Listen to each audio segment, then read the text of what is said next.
नमस्कार दोस्तों, कैसे हो आप लोग। उम्मीद है बहुत अच्छे होंगे। और आज हम स्टार्ट करते हैं आज की क्लास। दोस्तों पहला सवाल है हमारा RSAT का।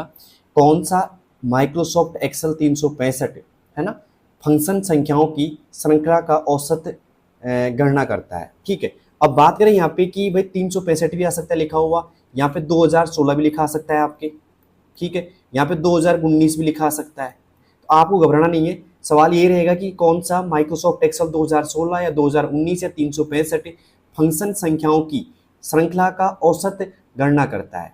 क्या करता है दोस्तों? औसत गणना करता है। तो बताइए कौन करता है? मीन करता है, एवरेज करता है, ईवीजी करता है या मीडियन करता है? बताइए दोस्तों क्या होगा इसका सही जवाब। अगर आपको आता है तो आप कमेंट बॉक्स में दे सकते हैं दोस्तों इसका जवाब। ठीक है, RSAT के अंदर 35 क्वेश्चन आएंगे दोस्तों।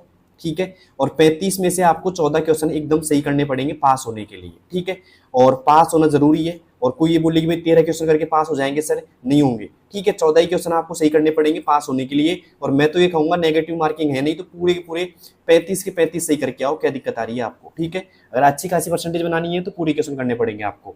तो कौन सा माइक्रोसॉफ्ट एक्सेल 2019, 2016 या 365 फंक्शन संख्याओं की श्रृंखला का औसत गणना करता है? दोस्तों वो करता है एवरेज का। किसका करता है दोस्तों? एवरेज का करता है। ठीक है, ना तो मीडियन करता है ना एवीजी करता है, पूरा लगता है EVERAGE, पूरा फॉर्मूला यहाँ पे लगता है दोस्तों। और यही करता है दोस्तों, औसत निकालता है। क्या निकालता है दोस्तों? ये औसत निकालता है। अब चलते हैं दोस्तों अगले सवाल की। और अगला सवाल है हमारा, ठीक है, अगला सवाल है दोस्तों हमारे दूसरे नंबर का। MS एक्सेल 365 में सेल्स की रेंज में सबसे छोटा मान ज्ञात करने के लिए निम्नलिखित में से किस फंक्शन का उपयोग किया जाता है? फिर वही बात, आप बोलोगे 365 आएगा क्या हमारे, तो भाई 2019 भी आ सकता है लिखा हुआ यहाँ पे। ठीक है, आपके यहाँ 2016 भी आ सकता है लिखा हुआ, और 2010 भी आ सकता है दोस्तों। ठीक है, सब में सेम काम करेगा। MS एक्सेल 365 या फिर 2019 या 2010 में सेल की रेंज में सबसे छोटा मान, क्या दोस्तों? सबसे छोटा मान ज्ञात करने के लिए निम्नलिखित में से किस फंक्शन का प्रयोग किया जाएगा? दोस्तों सबसे छोटा मान के लिए एवरेज, काउंट, सम या मिन? बताइए दोस्तों क्या होगा इसका सही जवाब। दोस्तों यहाँ पे जो सही जवाब होगा, जो सबसे छोटा मान ज्ञात करता है ना, वो करता है दोस्तों मिनिमम का फॉर्मूला। क्या करता है दोस्तों? मिनिमम का करता है। एवरेज क्या करता है दोस्तों? औसत निकालता है। क्या करता है दोस्तों? औसत निकालता है।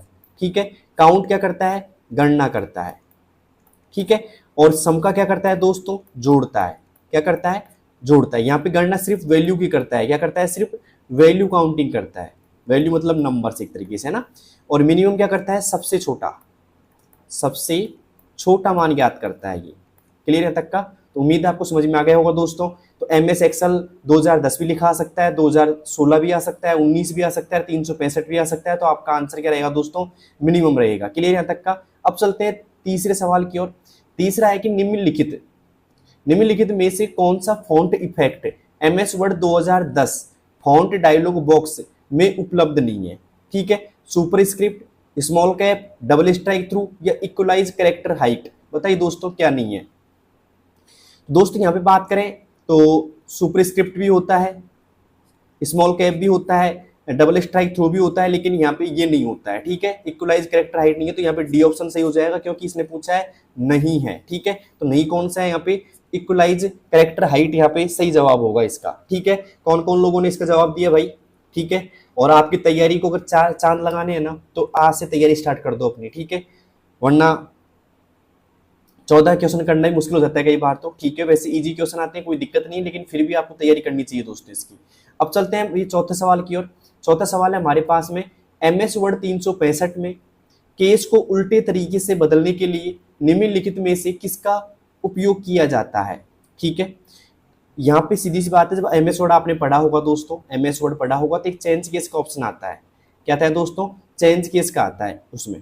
और चेंज केस क्या करते हैं? जैसे सेंटेंस केस हो गया, अपर केस हो गया, लोअर केस हो गया।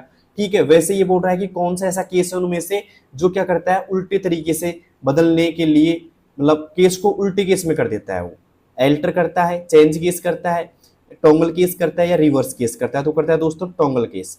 टोंगल केस क्या काम करता है? जैसे मैंने लिखा यहाँ पे RAM बड़े अक्षरों में लिख दिया, तो ये क्या कर देगा? RAM छोटे अक्षरों में कर देगा। मान लेते हैं कि यहाँ पे R बड़ा है, A छोटा है, M बड़ा है ना, तो इसको क्या करेगा? ये बदल करके A बड़ा कर देगा और M छोटा कर देगा, क्योंकि M पहले बड़ा था यहाँ पे। तो ऐसे करता है दोस्तों, ये उल्टा करता है एक तरीके से। ठीक है, अब चलते हैं दोस्तों पांचवें सवाल की और। पांचवा सवाल हमारे पास में है, एक ऑप्टिकल इनपुट डिवाइस जो कागज पर पेंसिल द्वारा लिखी जानकारी को स्कैन करता है और पढ़ता है।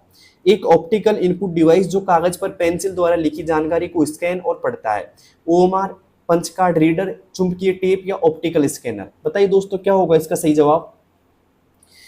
सीधी सी बात है, क्या होगा इसका सही जवाब, तो ये होगा दोस्तों ओएमआर। क्या होता है दोस्तों, ओएमआर होता है। ओएमआर से एक बात याद आई मुझे, आपकी जो आरएससीटी की एग्जाम होगी वो ओएमआर सीट पे होगी दोस्तों।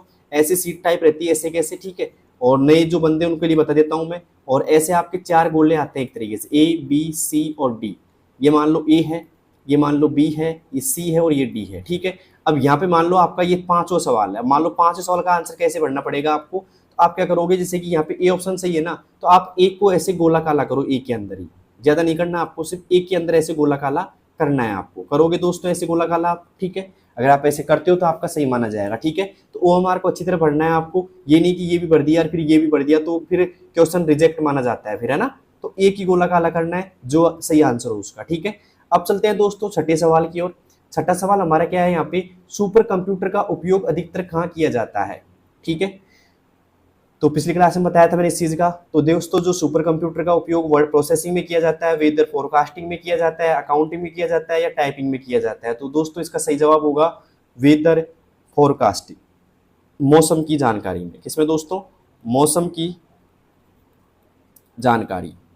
ओके, इसके साथ साथ में हम भूकंप की जानकारी में भी कर सकते हैं, भूकंप की जानकारी, ठीक है।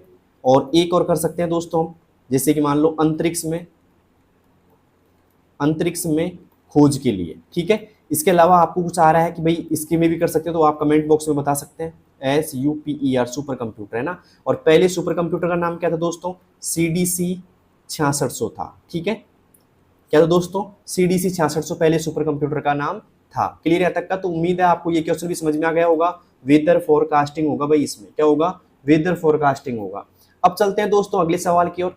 अगला सवाल है दोस्तों MOOC का पूरा नाम क्या है। MOOC का पूरा नाम क्या है। Massive online open course, multiple online open courseware, mega online ocean of courses या इनमें से कोई नहीं। बताइए दोस्तों क्या होगा इसका सही जवाब। दोस्तों अगर आपको आता है तो कमेंट बॉक्स में जल्दी से बता दीजिए इसका आंसर, फिर मैं बता रहा हूं आपको इसका आंसर, ठीक है। देखते हैं कौन कौन लोग दे पाते हैं इसका जवाब सही से। तो दोस्तों 7वें क्वेश्चन का जो सही जवाब होगा वो होगा मेसिव ऑनलाइन ओपन कोर्स। क्या होगा दोस्तों, massive online open course. A option is right, massive online open course. अब चलते हैं दोस्तों 8वें क्वेश्चन की ओर। 8वां क्वेश्चन है हमारा, पावर पॉइंट में एक्शन बटन का उपयोग कब होता है। पावर पॉइंट में एक्शन बटन का उपयोग कब होता है। टेबल बनाने के लिए, वीडियो जोड़ने के लिए, क्लिक पर विशेष कार्य जैसे लिंक खोलना, स्लाइड बदलना करने के लिए या स्लाइड हटाने के लिए। बताइए दोस्तों क्या होगा इसका सही जवाब। अगर आप पावर पॉइंट में एक्शन बटन का उपयोग करते हैं तो उसका मतलब ये होता है कि क्लिक पर विशेष कार्य जैसे लिंक खोलना, स्लाइड बदलना आदि के लिए किया जाता है। तो C option is right. Okay, किस किस का भाई सी ऑप्शन था। और 8 में से 8 मतलब 8/8 किसके सही हो गए भाई, जल्दी बताइए कमेंट बॉक्स में आप मुझे, ठीक है। अब चलते हैं 9वें क्वेश्चन की ओर। 9वां क्वेश्चन क्या है, वेब ब्राउजर का कौन सा कार्य नहीं है। वेब ब्राउजर का कौन सा कार्य नहीं है। पहला वेबसाइट खोलना, दूसरा इंटरनेट कनेक्शन देना, तीसरा URL को प्रोसेस करना या वेब प्रदर्शित करना। बताइए दोस्तों वेब ब्राउजर का कौन सा कार्य नहीं है, जल्दी से आप बता सकते हो मुझे, वेब ब्राउजर का कौन सा कार्य नहीं है। दोस्तों एक तरीके से वेबसाइट खोलना भी कार्य है इसका, इंटरनेट कनेक्शन देना ये नहीं है दोस्तों, इंटरनेट कनेक्शन ये नहीं देता है, ठीक है। URL को प्रोसेस करना भी होता है, यहाँ पे वेब प्रदर्शित करना भी होता है और ये भी होता है, ठीक है। तो ये क्या होता है दोस्तों, नहीं होता है। तो यहाँ पे नहीं का जो जवाब देना है ना मुझे, वो आएगा इंटरनेट कनेक्शन देना। क्लियर यहाँ तक का। अब चलते हैं दोस्तों अगले सवाल की ओर। अगला सवाल है हमारे पास में 10वां सवाल। 10वां URL का पूर्ण रूप क्या है। URL का पूर्ण रूप क्या है। ये जो फुल फॉर्म के क्वेश्चन है ना, ये आपके जरूर आएंगे एग्जाम के अंदर, ध्यान रखना और आपको एकदम पढ़ के भी जाना है इनको। तो URL का पहला ऑप्शन आ रहा है uniform resource locator, unique resource link, uniform registered link या यूनाइटेड रिसोर्स लोकेटर। बताइए दोस्तों क्या होगा इसका सही जवाब। अगर आपको आता है तो जल्दी से इसका आंसर आप दे सकते हो कमेंट बॉक्स में। तो दोस्तों URL का जो पूरा नाम होता है वो होता है यूनिफॉर्म रिसोर्स लोकेटर। क्या होता है दोस्तों, यूनिफॉर्म रिसोर्स लोकेटर। अब चलते हैं दोस्तों 11वें क्वेश्चन की ओर। 11वां क्वेश्चन है हमारा, MS वर्ड में कंट्रोल की से क्या होता है। MS वर्ड में कंट्रोल की से क्या होता है। ए ऑप्शन टेक्स्ट क्लियर होता है, लिंक हटता है या हाइपरलिंक जोड़ा जाता है या कट होता है। दोस्तों बात करें कंट्रोल के की, तो कंट्रोल के से होता है दोस्तों हाइपरलिंक। क्या होता है दोस्तों? हाइपरलिंक इंसर्ट किया जाता है इससे। ओके, हाइपरलिंक क्या किया जाता है दोस्तों? इंसर्ट किया जाता है। तो यहाँ पे सही ऑप्शन होगा हाइपरलिंक जोड़ा जाता है। C option is right. Okay, अब चलते हैं दोस्तों अगले सवाल की ओर। अगला सवाल हमारे पास में 12वां क्वेश्चन, लेफ्ट अलाइन के लिए निम्न में से कौन सा शॉर्टकट है? लेफ्ट अलाइन के लिए निम्न में से कौन सा शॉर्टकट है? पहला कंट्रोल जे, दूसरा कंट्रोल एल, तीसरा कंट्रोल ई और चौथा कंट्रोल आर। बताइए दोस्तों क्या होगा इसका सही जवाब? दोस्तों बात करें लेफ्ट अलाइन की, तो ये होते हैं अलाइनमेंट होते हैं। मैं पहले बता देता हूँ अलाइनमेंट। पैराग्राफ के अलाइनमेंट होते हैं दोस्तों 4, और चारों के नाम आप सामने देख सकते हो, मैं दिखाऊंगा अभी थोड़ी देर में। दोस्तों कंट्रोल जे से होता है जस्टिफाई। क्या होता है दोस्तों? जस्टिफाई होता है। कंट्रोल जस्टिफाई अलाइन होता है, ध्यान रखना है ना। और यहाँ पे कंट्रोल एल से होता है दोस्तों लेफ्ट अलाइन। क्या होता है दोस्तों? लेफ्ट अलाइन होता है। और बात करें कंट्रोल ई से सेंटर अलाइन होता है दोस्तों। क्या होता है दोस्तों? सेंटर अलाइन होता है। और यहाँ पे कंट्रोल आर की बात करें तो इससे होता है दोस्तों राइट अलाइन। क्या होता है दोस्तों? राइट अलाइन होता है। तो उम्मीद है आपको समझ में आए होंगे सारे के सारे। तो सही जवाब क्या होगा दोस्तों? लेफ्ट के लिए कंट्रोल एल होगा। क्या होगा दोस्तों? कंट्रोल एल होगा। क्लियर यहाँ तक का? और यहाँ से कोई सा भी शॉर्टकट की आपसे पूछा जा सकता है। और ये चारों क्या है दोस्तों? आपके अलाइनमेंट होते हैं पैराग्राफ के। किसके होते हैं दोस्तों? पैराग्राफ के अलाइनमेंट होते हैं।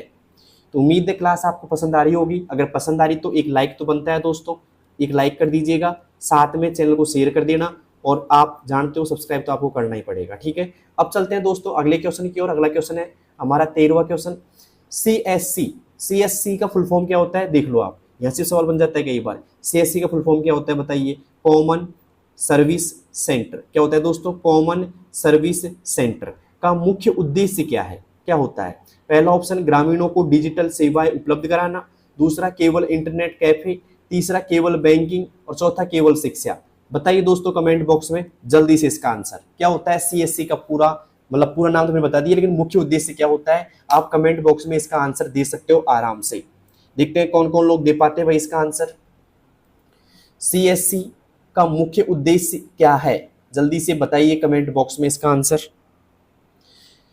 दोस्तों CSC का मुख्य उद्देश्य क्या है? मुख्य उद्देश्य की बात कर रहे हैं हम, तो ग्रामीणों को डिजिटल सेवाएं उपलब्ध कराना। ए ऑप्शन इज राइट, ग्रामीणों को डिजिटल सेवाएं उपलब्ध कराना। अब चलते हैं दोस्तों 14वें क्वेश्चन की ओर।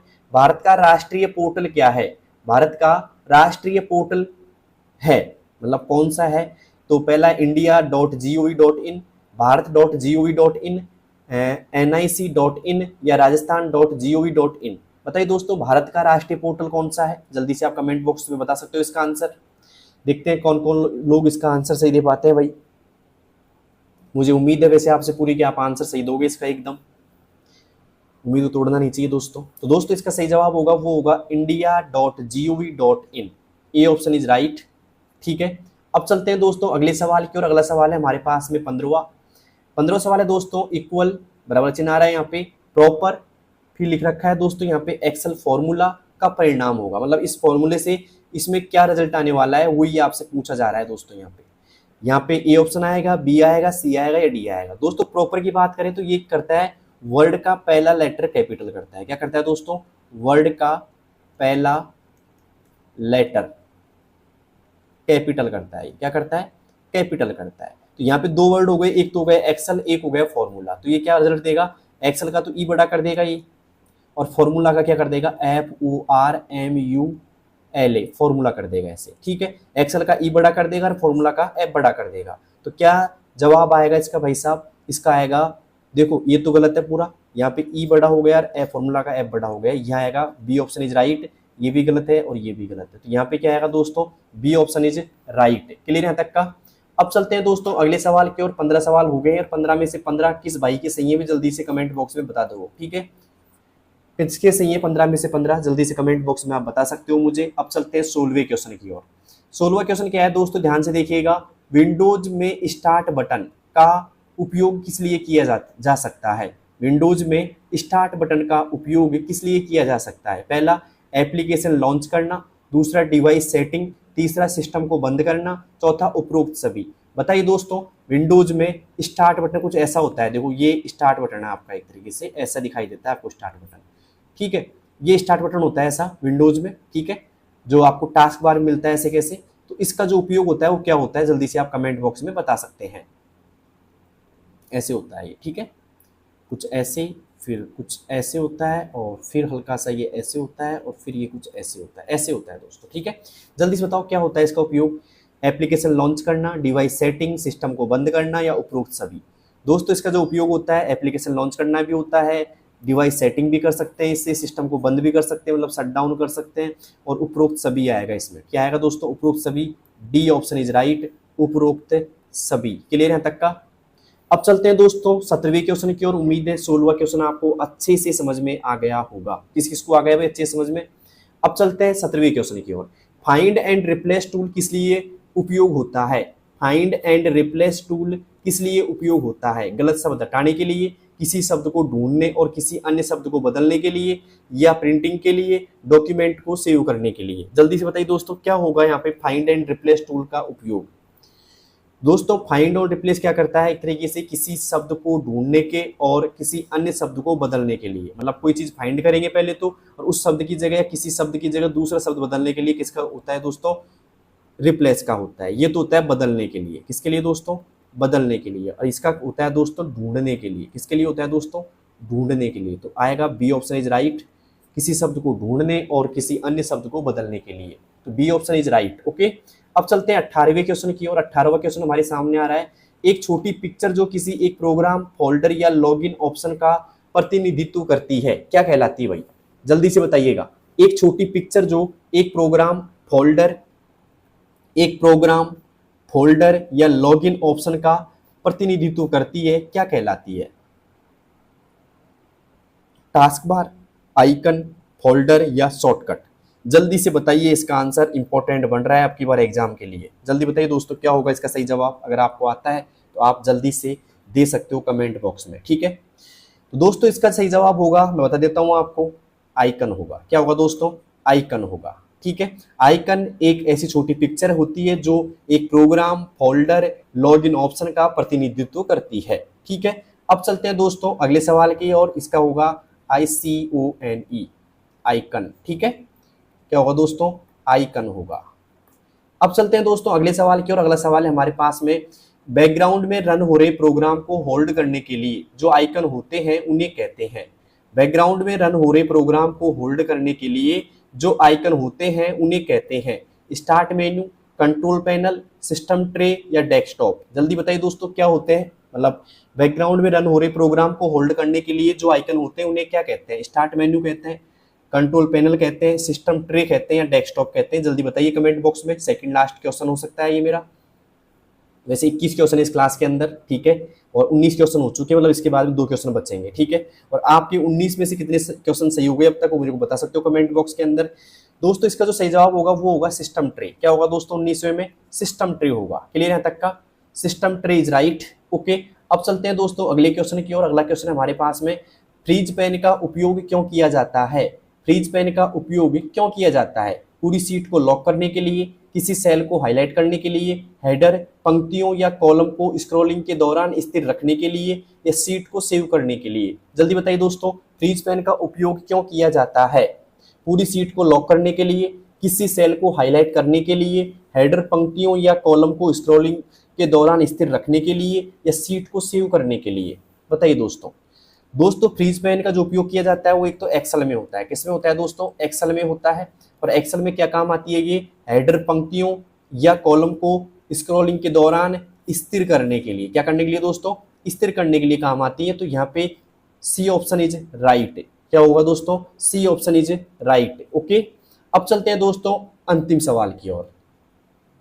21वां सवाल दोस्तों क्या है, एक्सेल में ट्रांसपोज का कार्य क्या है।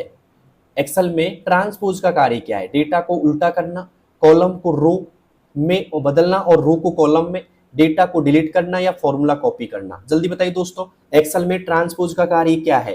डेटा को उल्टा करना, कॉलम को रो में बदलना और रो को कॉलम में, डेटा को डिलीट करना या फॉर्मूला कॉपी करना। जल्दी बताइए दोस्तों क्या होगा इसका सही जवाब।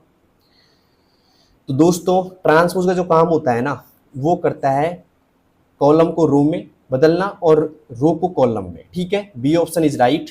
ओके, ये क्या काम करता है, रो को कॉलम में बदलता है और कॉलम को रो में बदलता है, ठीक है। तो उम्मीद है दोस्तों ये क्लास आपको पसंद आई होगी। अगर पसंद आई तो एक लाइक बनता है, एक लाइक कर दीजिएगा। लाइक तो एक ही होता है, आप शेयर कर सकते हो, भला है 21 लोगों को शेयर कर दो आप, क्योंकि 21 सवाल थे तो 21 लोगों को शेयर कर सकते हो। खैर मजाक की बात थी, आपका मन कर रहा है कि अपने दोस्तों को दिखाऊं ये क्लास जिनकी RSAT के एग्जाम है, तो आप शेयर कर सकते हो। और साथ में सब्सक्राइब तो आपको जरूर करना है, ठीक है, क्योंकि नया चैनल है दोस्तों, सब्सक्राइब आपका बनता है दोस्तों ये, ठीक है। तो जल्दी से कीजिए सब्सक्राइब को चैनल को, और मिलते हैं दोस्तों अगली क्लास में। तब तक के लिए आप तैयारी करते रहिए बेस्ट तरीके से, क्योंकि आपकी तैयारी बहुत महत्वपूर्ण होने वाली है। और साथ में अगर आप क्वेश्चनों का साथ साथ में आंसर देते हो ना, तो इसका मतलब ये है कि आप एक तरीके से बेस्ट तैयारी कर रहे हो और एग्जाम में उन सवालों का आप भूलोगे नहीं, ठीक है दोस्तों। मिलते हैं अगली क्लास में, तब तक के लिए बेस्ट ऑफ लक।